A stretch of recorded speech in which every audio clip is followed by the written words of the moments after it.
Today's topic is ectopic pregnancy.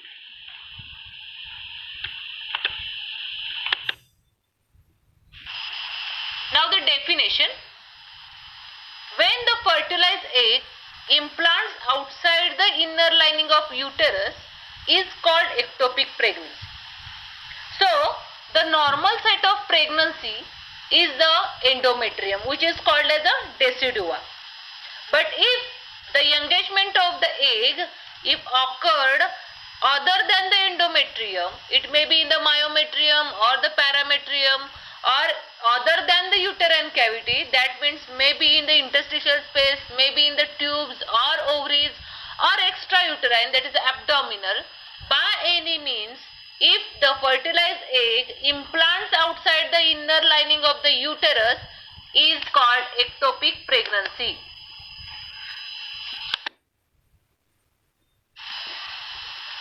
Now, this diagram is of normal intrauterine implantation. So, if you see the fertilization takes place, first ovulation takes place from the ovary, then the egg is get traveled from the femoral end to the ampulla, then again goes to the interstitial space and then get lodged within the uterus.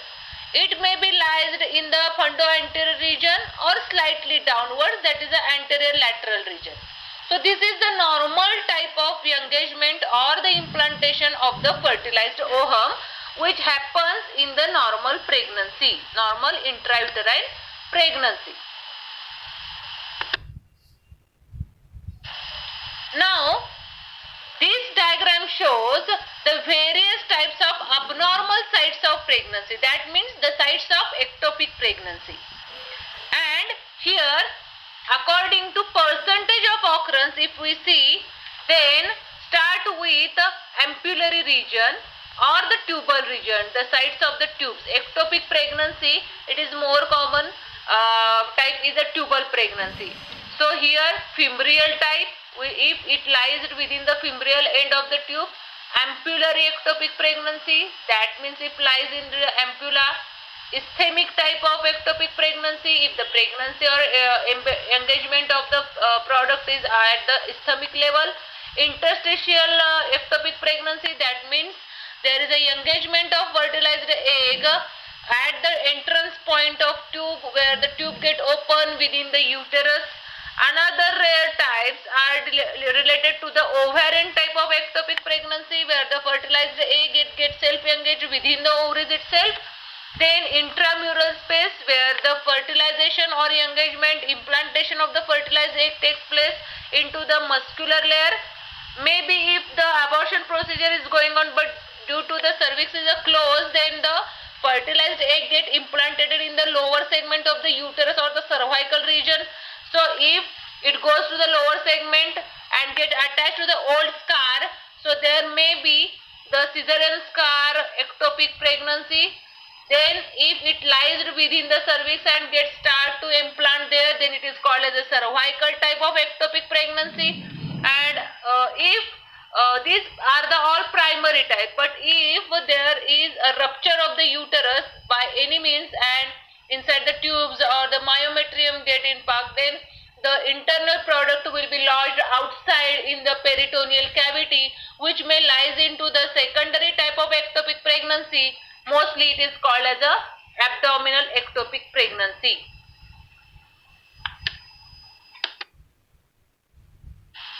Now same, whatever we see in the diagram, in short, here are the types of ectopic pregnancy. So according to sites of embryo implantation, there are total 9 types of the ectopic pregnancy.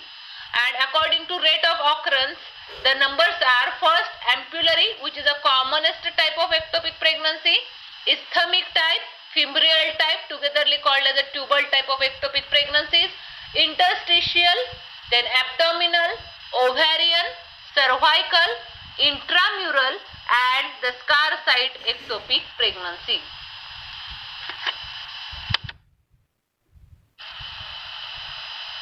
Etiological factors and the risk factors.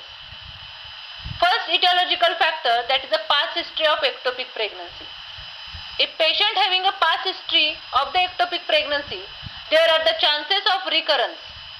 Then next cause is the PID, pelvic inflammatory diseases, hydrosalpingitis, pyosalpingitis, multiple bacterial infections which causes the abscess and collection inside the tubes, in the ovaries or inside the uterus, directly causes the obstruction for the entry of the sperms as well as for the traveling of the fertilized egg from the site of fertilization inside the uterus. Again, these obstructions may be caused due to the fallopian tube scarring following the infection, inflammation as well as the surgery. Long tubes is another cause for the ectopic pregnancy. Why? The normal length of the tube is a 10 cm. The fertilization takes place inside the ampulla. The duration is required from the traveling of the fertilized egg is 4 to 5 days to ampulla to intrauterine site. But if patient having congenital long tubes, it required more duration to reach inside the uterus, and after the 4-5 days, the egg start to be implanted at the same side where it is. Again, the another factor is the obstructive overgrowth. It may be tuberculosis. Then abnormal ciliary movements of the tubes. The ciliary movements within the tubes and the fimbrial end catching of the egg, these are the most important factors for the fertilization and traveling of the fertilized ovum from tube to the uterus. By any means, if these ciliary movements are fast or slow, it leads to the abnormal site implantation of the fertilized egg. Then tubal adhesions following the endometriosis. Again, endometriosis causes multiple adhesions, narrowing of the tubes, and hence the ectopic pregnancy, and birth defects where the congenital defects of the fimbrial end as well as the tubes and the structure of the uterus are there. The next risk factor, that is the elderly gravida. In elderly gravida, there are the altered state of the hormones, and hormones are the most responsible for the maintenance of the uterine internal environment for the engagement of the baby, as well as these hormones are important for the normal fimbrial and normal ciliary movements within the tubes.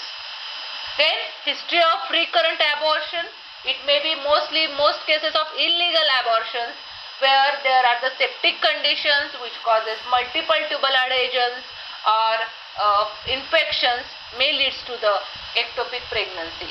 Then pelvic and abdominal surgeries, because these surgeries gives the sites for implantation like scars. Then pregnancy following tubal ligation. So tubal ligation, they will be forms the minimal or the minimal opening after the tubal ligation, so sperm can easily enter through it, fertilization can take place, but the narrowing of the tubes leads to the obstruction to the egg to travel from tubes to the uterus, and hence the pregnancy can implant at the site of tubal ligation and leads to the ectopic pregnancy. Then conception with IUCD, that is intrauterine contraceptive device.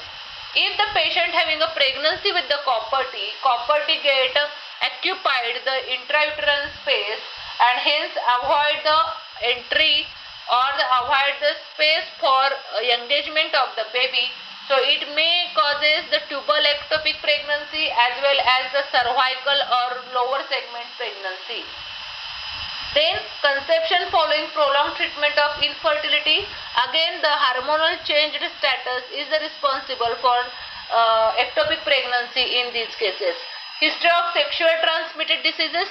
Sexual transmitted diseases again leads to the pelvic inflammatory conditions and hence the ectopic pregnancy. Smoking hampers the normal ciliary movements of the tubes and hence causes the ectopic pregnancy.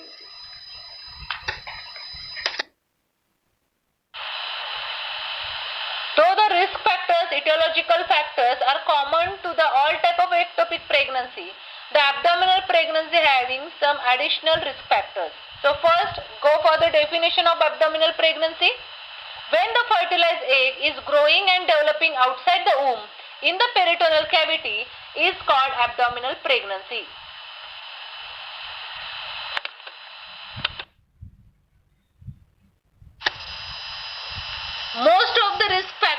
are common to all, but the abdominal pregnancy is having a risk of additional factors because most of the abdominal pregnancies are secondaries to other ectopic types.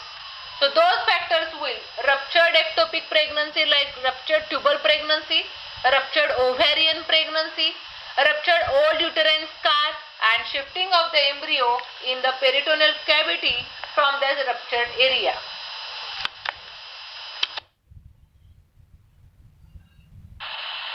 Now, clinical features of tubal pregnancy. All the common symptoms of pregnancy are present in early pregnancy, like the history of amenorrhea, nausea and vomiting, morning sickness, fatigue, tenderness of breast, and frequent urination.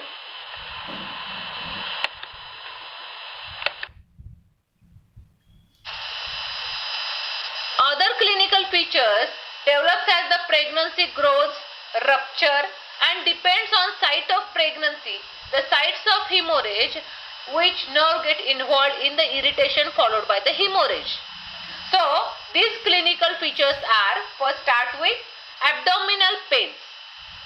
So the site of the tube get involved, that sided sudden stabbing, severe sharp abdominal pains and pelvic pains, which afterwards goes to the generalized condition. So these abdominal pains are so severe and so acute that patient may cause fainting due to pains. Some pains may refer to neck and shoulder due to involvement of the nerves. Also, abdominal pains are associated with severe rectal pains as the rectal nerve get involved in this.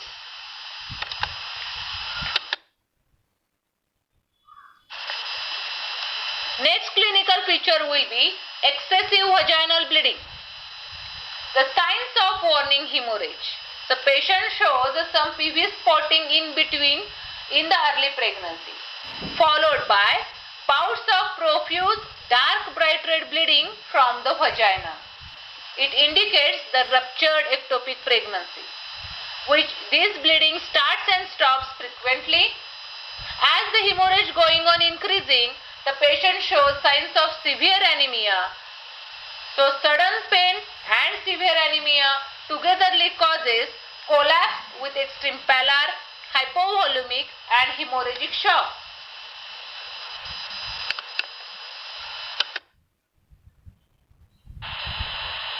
Other symptoms are related to the hypovolumic shock, hemorrhagic shock, anemia and septic shock. So those are excessive sweating, tachycardia, rise in the pulse rate, headache, dizziness, cold clammy pale skin, feeble pulse, difficult to palpate, and signs of shock, sepsis and DIC.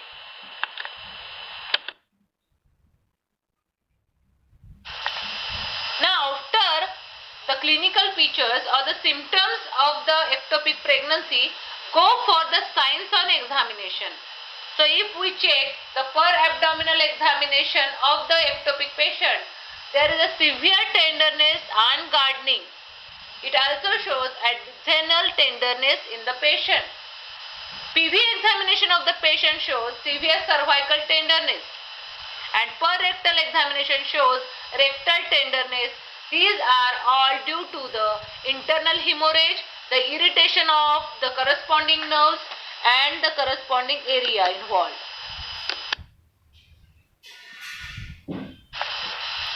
Now complications of ectopic pregnancy. The tube, the peritoneal cavity is comparatively having a more area for the fetal growth, but the tubes, ovaries, cervical region has the limited area for the fetal growth. So after the certain limitation of the fetal growth, there is an inability for the extreme growth of the fetus, and it leads to the multiple complications like ruptured ectopic pregnancy. So about 10% of the cases shows the rate of maternal death due to the hypovolumic and hemorrhagic shock. The internal will develop abdominal hematoma as well as the pressure symptoms. So pressure symptoms may be related to the respiratory like the breathlessness, It may be causes the pressure over the liver and hence the jaundice. It again goes to the hypovolemic shock due to the plasma loss. It may lead to the hemorrhagic shock due to the sudden bleeding and internal concealed hematoma. It may lead to the septic shock if there is a debris condition, decomposition of the ectopic product or ruptured product due to the secondary bacterial infection.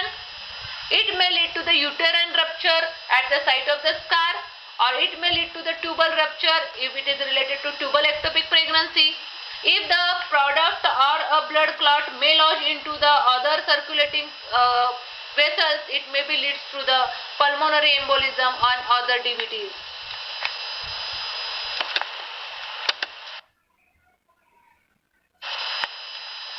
If the ruptured ectopic site is at the lower region, especially in between the vagina and the bladder, vesicovaginal pouch, then it may lead to the vesicovaginal fistula formation.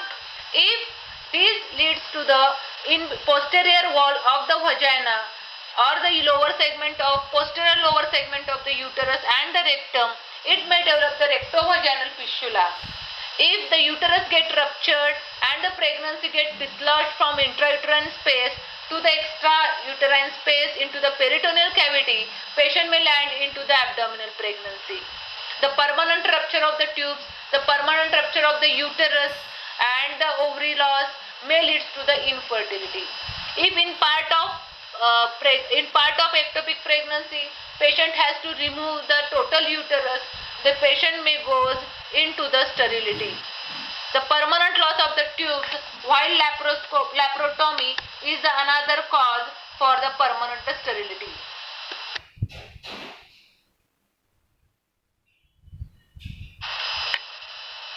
If we go for the diagnosis of the ectopic pregnancy, the confirmation of pregnancy is always by the presence of beta HCG level inside the urine. The urine pregnancy test, it indicates the increased level of human chorionic gonadotropin and it is a confirmation up to the 6 weeks. After 6 weeks, we can diagnose the condition with ultrasonography. But after the confirmation of first UPT, beta HCG level inside the serum should be go up and up as per the week. If the urine pregnancy test is positive and beta HCG level inside serum beta HCG level is go on and on with every week, it indicates the normal pregnancy. In ectopic pregnancy, this beta HCG level goes fall down. After 6 weeks of the pregnancy, we can diagnose the site, the complications of the ectopic pregnancy by the ultrasonography. Transvaginal sonography gives the close view and abdominal USG, it is indicable for the hematoma and the pressure symptom effects of the ectopic pregnancy. The another diagnostic feature is by the laparoscopy. Absence of Braxton Hicks contraction, it is a very much important feature with distended abdomen towards the indication of abdominal pregnancy.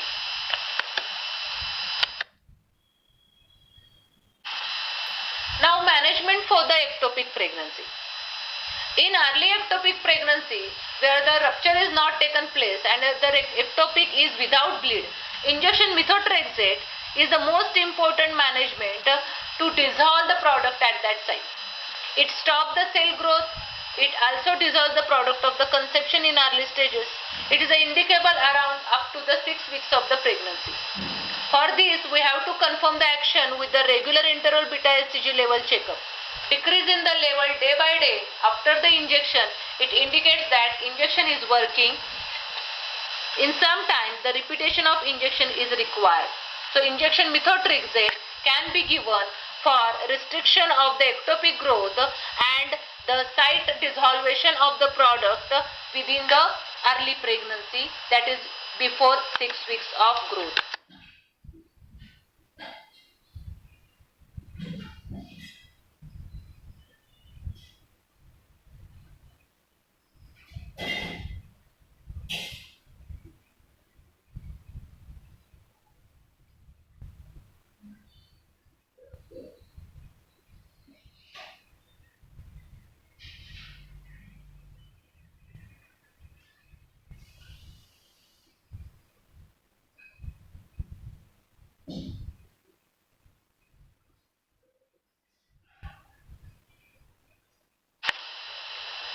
after removal of the product, that is the termination of pregnancy, the another challenge is the management to maintain the normal TRBP and come over the complication already taken place, like the hypovolemic shock and the hemorrhagic shock, septicemia, DIC. So, IV transfusion for the hypovolemic shock, blood transfusion in correction of anemia and hemorrhagic shock, antibiotics to prevent the septic conditions, plasma and platelet transfusion in the DIC, and injection TT to avoid the secondary tetanus infection.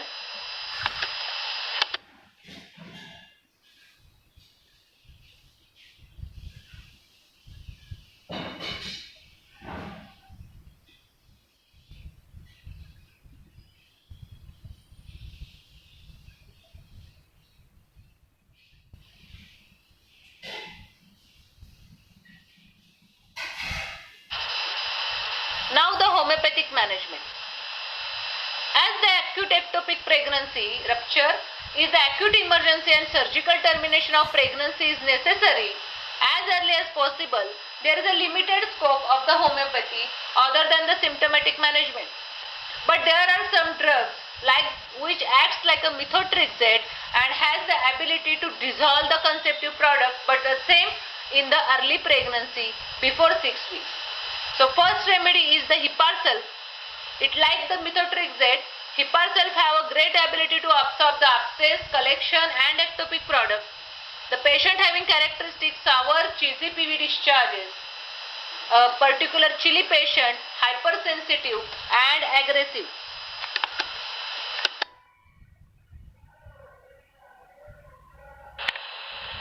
Another remedy, which is the king of antisoric remedy, another excellent remedy to absorb the discharges at the inflammatory site and for the absorption of ectopic product.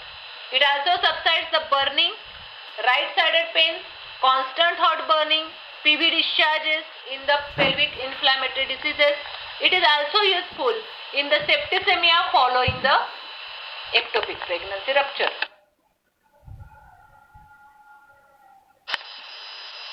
APIS. APIS having a great control in the hot patient, sudden, extreme, stinging, right-sided abdominal pains associated with urinary tract infection. The patient having associated complaints of urethral and rectal spasm. The patient is irritable with severe dehydration, red tongue and extreme thirst for the cold chilly water.